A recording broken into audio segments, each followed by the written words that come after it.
Olá, eu sou Cecília Celeste e aqui nesse canal nós falamos sobre leituras, sobre livros que nos instigam, livros que nos provocam. E hoje eu vou falar sobre quem escreveu Anna Karenina, um livro grande, escrito no período em que um país grande estava começando a passar por grandes transformações. Mas afinal de contas, quem é que escreveu isso? Leon Tolstói. Para saber um pouco mais, deixa aqui embaixo teu like. Se você não é inscrito nesse canal, você se inscreve, já ativa o sininho de notificações e compartilha com seus amigos, porque olha, essa obra dá o que falar. Bom, afinal de contas, quem é que escreveu isso? Leon Tolstói. Anna Karenina, para quem já está cansado de assistir reprise de novela na TV, é uma leitura que vale a pena. Eu indico, aliás, eu sempre super indico. Esse é um romance que ele foi publicado originalmente entre os anos de 1875 e 1877 no jornal Mensageiro Russo. Então ele era nesse formato que a gente tem hoje as novelas, né? Ele era por partes, ia sendo entregue a história. Mas que história é essa? É a história de uma dama da alta sociedade russa envolvida numa trama de paixões e decadência. Guarda essa palavra, essa expressão aqui, decadência, porque, como eu falei, é um livro escrito num país grande, num período em que esse país grande estava começando a mostrar que estava acontecendo grandes transformações, né, na sequência. Quem escreveu isso? Leon Tolstói. Ele nasceu em 28 de agosto de 1828. Se você procurar Leon Tolstói na internet, você vai encontrar uma outra data do nascimento dele. Bom, então eu quero esclarecer aqui. Na época que o Leon Tolstói nasceu, o calendário da Rússia era o calendário juliano e não o calendário gregoriano que nós usamos, tá? Por isso que dá alterações, aí dá divergência nas datas, o que não vai fazer a menor diferença na tua vida, tá bom? Mas você precisa saber que ele nasce ali em 1828, em Yasnaya Poliana, na província de Tula, na Rússia. Não faço a menor ideia onde é que é isso. Tá, vamos se situar. Sabe que a Rússia é o maior país do mundo, né? Então você olha ali no mapa, procura Moscou. Ao sul de Moscou é Yasnaya Poliana, mas presta atenção, a Rússia é um país gigantesco, então qualquer coisa que disser ou para o leste ou para o sul é muito ao sul, então Yasnaya Poliana é muito ao sul de Moscou, tá? Não vá a pé no inverno, tá? De Moscou para Yasnaya Poliana vai passar frio. A família do Leon Tolstói é uma família de aristocratas, então é bom a gente pensar nisso. É um país, tá? Tô falando aqui do século XIX, de imensos contrastes. A gente tem um pequeno grupo de pessoas abastadas e poderosas e uma imensidão de milhares e milhares e milhares de miseráveis, tá?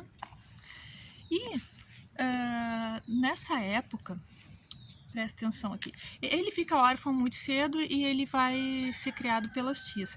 E na época da infância dele, era deselegante um nobre se expressar em russo.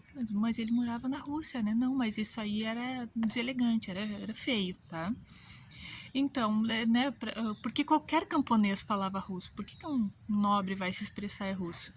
Então, as famílias, elas providenciavam estudos e educação para os seus filhos em alemão. E o Tolstói, ele estudou então com um preceptor alemão.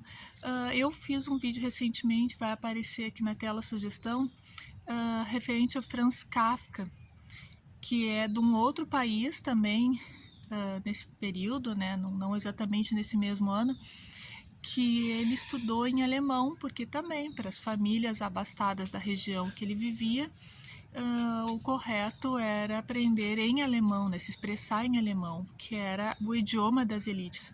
Então, se você é aquele tipo de pessoa que gosta de bancar o arrogante e dizer eu sei tudo sobre a Primeira e Segunda Guerra Mundial, dá uma olhada nos contextos sociais, dá uma olhada quem eram as pessoas que constituíam as sociedades da Europa, em especial o centro-leste, de 100 anos antes, porque isso vai te ajudar muito, às vezes até a mudar algumas falas que você tem, né? É bom a gente sempre ir a fundo. Em 1841, então eu já estava mocinho, ele se muda para a cidade de Kazan. Professor, onde é que fica a cidade de Kazan? Tá. Então, assim, se a gente considerar que a Yasna Poliana fica muito ao sul de Moscou, Kazan fica muito mais para esse lado, leste de Moscou. Eu nunca sei os lados aqui. Então, a cidade de Kazan fica às margens do rio Volga, ou dependendo da região ali, de um dos afluentes do rio Volga. O rio Volga, se você procurar no mapa, vai encontrar direitinho. Então, em 1844, agora ele já estava com 16 anos, a tia dele mandou ele estudar línguas orientais na Universidade de Kazan.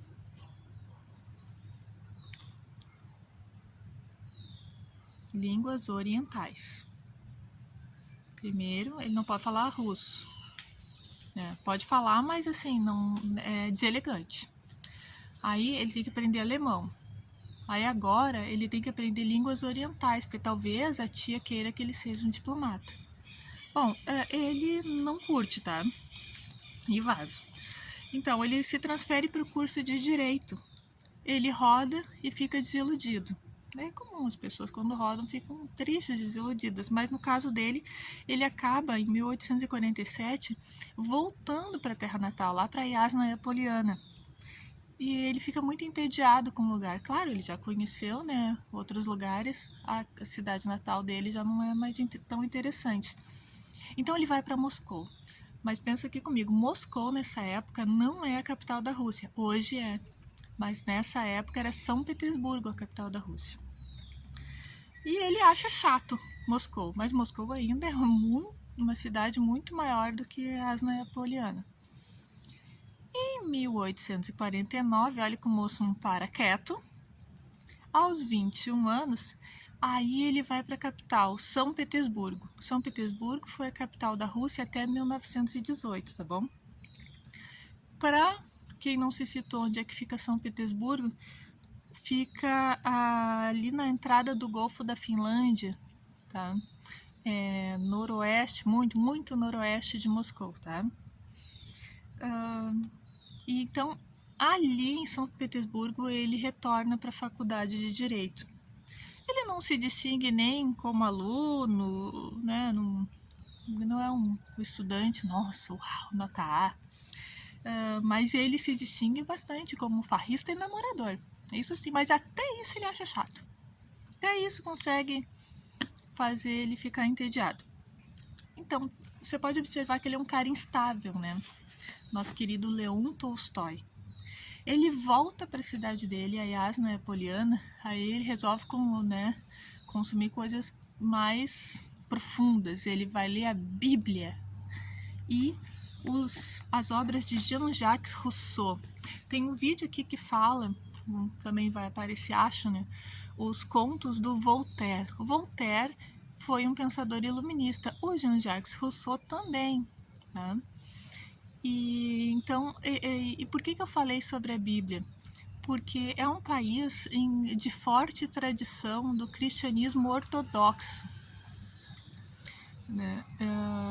O cristianismo no Oriente, ele tem grandes diferenças do cristianismo no Ocidente, né? Tanto que ali no século XI se divide, né, o cristianismo em dois, porque tem questões de dogmas, né, que são bem diferentes.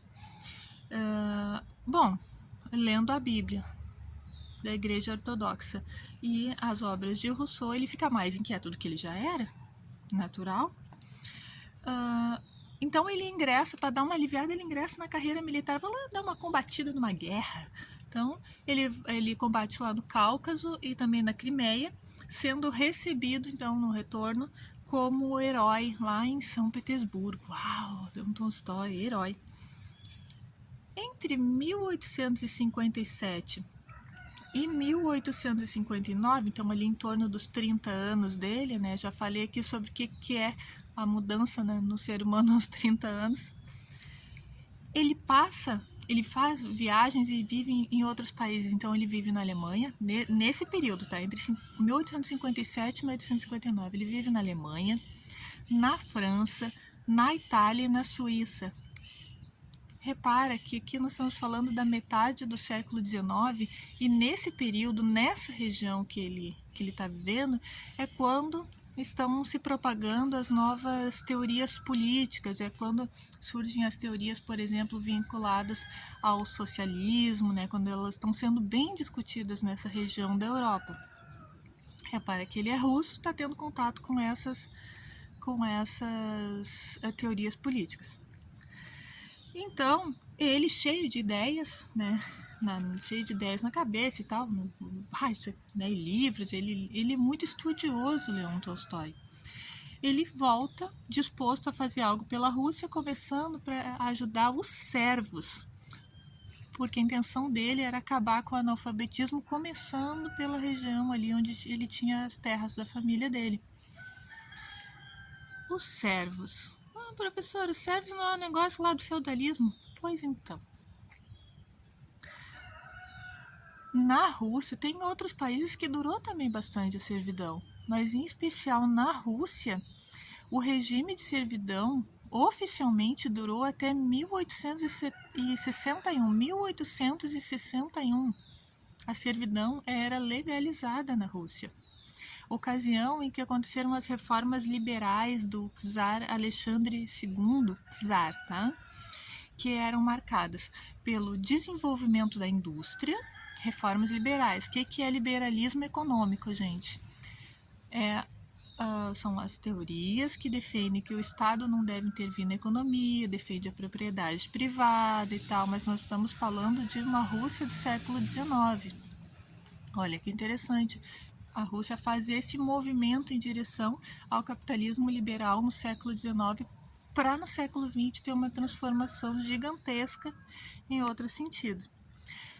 Mas era um país rural, cheio de diferenças sociais e que o restante da Europa já tinha se industrializado, eles ainda estavam a passos muito lentos. Então, o czar Alexandre II, amado por uns e odiado por outros, ele faz essas reformas liberais com o desenvolvimento da indústria e o crescimento da burguesia. Antes, a grande classe dominante era a aristocracia. A burguesia existia? Sim, existia, mas ela não contava com tantos incentivos assim do governo.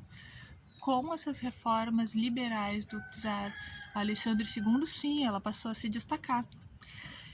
Nessa ocasião, começa a crescer o movimento pan-eslavista, em contraponto com o pan-germanismo que vai acontecer na Alemanha.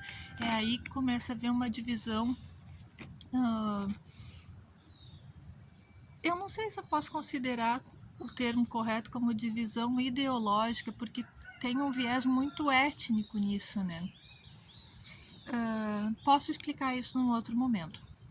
É nesse momento que a imprensa passa a ter maior liberdade também, e a questão da mulher passa a ser um pouco discutida ali, né? Que ainda tem muito que... Né, a Rússia não é um país da grande liberdade feminina até hoje. Só que presta atenção nisso que eu falei até agora, se referindo às reformas liberais do czar Alexandre II nesse contexto, tá?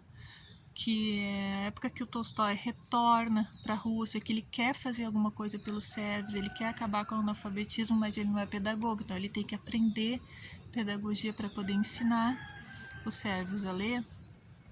É nesse contexto que vai se passar a história de Ana Karenina. Quem é a história de Ana Karenina? Uma dama da alta sociedade russa, envolvida em uma trama de paixões e decadência.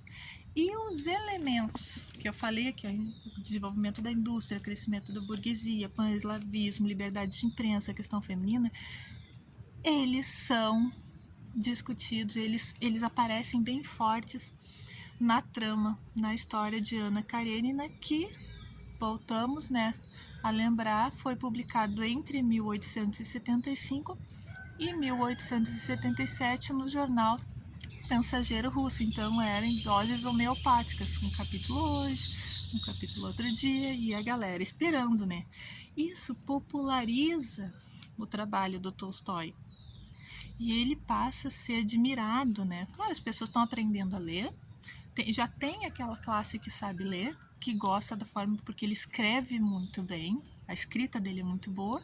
Outras pessoas estão aprendendo a ler, estão consumindo mais jornais, e essas obras dele, o que ele, tanto os livros quanto o que ele publicava de artigos, eram muito bem aceitos pela população.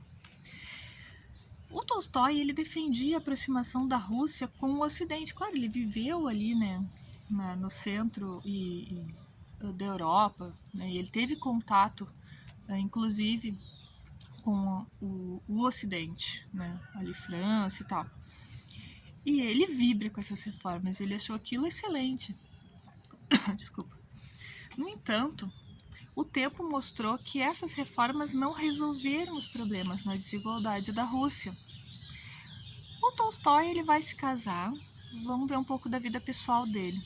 Ele se casa aos 34 anos com Sofia Andreyevna. Eu juro que eu achava que eu não ia conseguir falar essa palavra, Andreyevna. E ela tem a metade da idade dele. Tá? Ele teve mais de 10 filhos. O seu sustento, né? Olha como é que criava tanta gente, né? O seu sustento principalmente vinha da literatura, por ele ser muito famoso, tá? E então ele era muito famoso e era muito amado pelo público, então as pessoas compravam as obras dele. Ana Karenina foi uma obra muito polêmica para a época, porque ele trata do adultério da Ana Karenina, né? E a gente está falando numa sociedade que a questão feminina é bem complicada e também uma sociedade que tem uma forte tradição religiosa pela Igreja Ortodoxa, né? A Igreja e o governo são muito próximos, né? Então, ela é, né, muito bem escrita, mas assim, o Tolstói estava pouco se lixando, tanto para os elogios quanto para as críticas. Hashtag beijinho no ombro. Naquele momento, o que ele queria na vida dele, naquele momento? Ele estava buscando o sentido da vida. Olha só, Tolstói inquieto. E ele buscava através da Igreja Ortodoxa. Tu vê que ele não se satisfez? Não foi suficiente ainda para ele, não. Bom, o tempo passa, né? Em 1891, o que acontece ali na Rússia? Esse foi um ano muito importante e que marcou bastante os atos do Tolstói. Em 1891, acontece uma grande seca e a população fica faminta, é uma coisa horrível, assim, a fome assola, muita gente morre de fome na Rússia nesse período. Lembra que as reformas liberais não resolveram os contrastes sociais da Rússia. A Rússia é um país de ricos convivendo com miseráveis. Então a população está aflita de fome e o governo do então czar Nicolau II, ele veta as iniciativas, veja bem, particulares de auxílio. Mas o Tolstói, que era um cara inquieto e que não aceitava esse tipo de coisa, que ele entendia que ele tinha que fazer alguma coisa pela população russa, ele desobedece claramente, porque ele pode, porque ele é o Tolstói, né? Porque ele não está nem aí. E ele organiza campanhas, né? Ele se contrapõe claramente ao czarismo ali. Ali ele pegou nojinho. Mas ele é o Tolstói, né? Acontece também uma outra coisa. Então ele já pegou ranço, já tá, não não tem mais como voltar essa amizade aí, não tem mais, mesmo ele sendo um aristocrata, né, ele e o czarismo não dá mais certo, né. As obras, né, os livros, as publicações do Tolstói e também as ações dele incomodam a Igreja Ortodoxa. Porque imagina, olha só, ele é super famoso por um livro que ele fala abertamente aí de um adultério. E tem outras situações aqui no livro, entre outras coisas que ele escrevia também. E a Igreja Ortodoxa acha que o fim da picada e outras coisas também não dá mais para aguentar. E o jeito como esse cara age, imagina, olha só que horror. Ele está se contrapondo ao czar. Não, o czar é enviado de Deus, né? Uma coisa assim, é ungido, né? Então, em 1901, ele é excomungado. Né? Então, ele não pode mais comungar, né? Ele não é mais bem-vindo. Num país de forte tradição religiosa, o país inteiro protesta, a massa vai ao delírio, não pode. E 4 anos depois, a gente já está vendo ali os movimentos dos sovietes, né? A Rússia está mudando, então não é só ele que se contrapõe ao czarismo. Acontece lá o protesto e o famoso massacre do Domingo Sangrento. Não vou falar sobre esse massacre aqui, senão a gente vai ficar 2 horas nesse vídeo, que tá imenso. Então, 1905, massacre do Domingo Sangrento, e o Tolstói se tapa de nojo. Aí sim que ele passa a criticar ainda mais o czarismo. E os seus artigos ganham expressão em todo espaço, em toda a Europa.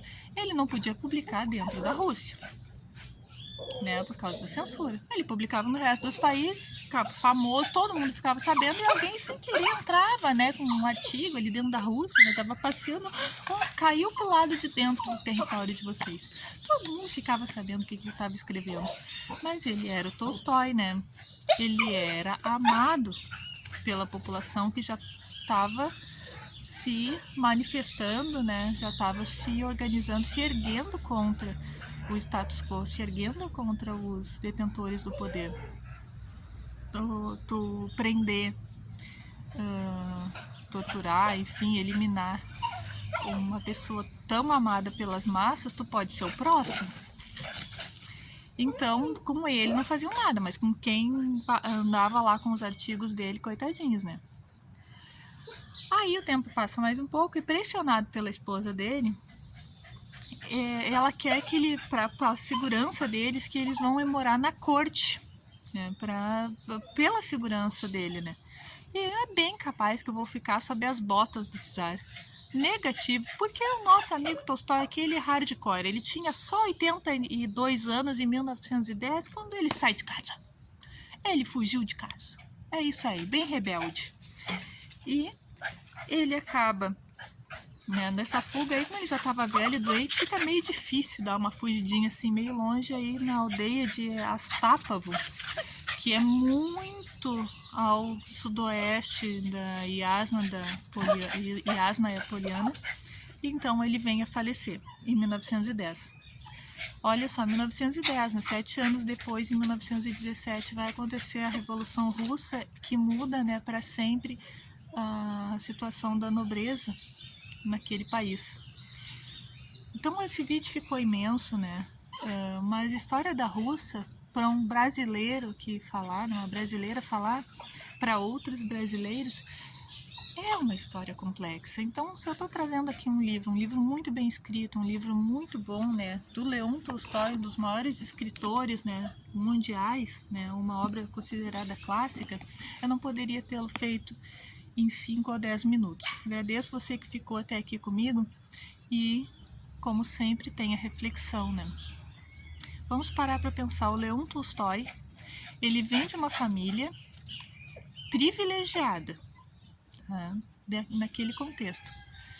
E ele foi capaz de perceber, tá, independente das motivações emocionais dele, ele foi capaz de perceber que o país dele estava passando por transformações. Ele foi capaz de perceber que o mundo estava mudando, o mundo conhecido, né, do entorno dele estava mudando. enquanto algumas pessoas ainda fingiam que não viam, ele cedo já percebeu que a transformação seria inevitável, né? Ia mudar. Para que ia mudar, como que ia acontecer, não sei, mas ia mudar, né? Hoje se discute muito com essa situação que a gente está vivendo na educação, né? As metodologias ativas e os equipamentos digitais e tal. Eu também estou tendo muita dificuldade com isso. Mas, né, até já fiz um outro vídeo aqui. As mudanças na educação, as mudanças no formato da sala de aula, as mudanças na forma de ensinar, elas já estavam caindo de maduro há uns 20 anos. Mas ou a gente não percebia ou a gente não queria ver, porque ainda era confortável aquele modelo. Aí o mundo mudou e a gente teve que se adaptar. A reflexão que eu deixo aqui para você é: você é capaz de perceber que as coisas estão mudando na sua estrutura? Em qualquer aspecto, nem estou falando assim de coisas grandiosas, seu país está mudando e tal. Você consegue perceber isso na sua vida? Né? Quem tem filho repara mais nisso, né? Porque os filhos mudam muito o tempo todo. Mas na sua vida pessoal, você consegue perceber, por exemplo, na empresa que você trabalha, que está tendo uma grande mudança na empresa, que ainda não foi divulgado, mas você consegue reparar que tem coisa mudando? Olha para cima, olha quem está lá nas posições maiores. Aquelas peças ali estão mudando de posição? Atenção, está tendo mudança que vai impactar a todos. No seu casamento, está tendo mudança no seu comportamento, no comportamento da pessoa que você ama? Tá tendo mudança. Eu não tô falando nem de separação, sabe? As mudanças acontecem. Às vezes é uma pessoa que tá doente e não tá querendo te contar, ele dorme do teu lado, né? Então, repara aí, repara às vezes a pessoa que trabalha na sua casa, né? Quando as coisas começam a ficar diferentes, é porque tem mudança grande acontecendo. Você é capaz de perceber as mudanças quando elas estão acontecendo? Obrigada por ficar aqui comigo. Compartilhe esse vídeo, curte aqui e deixe teu comentário. Beijo!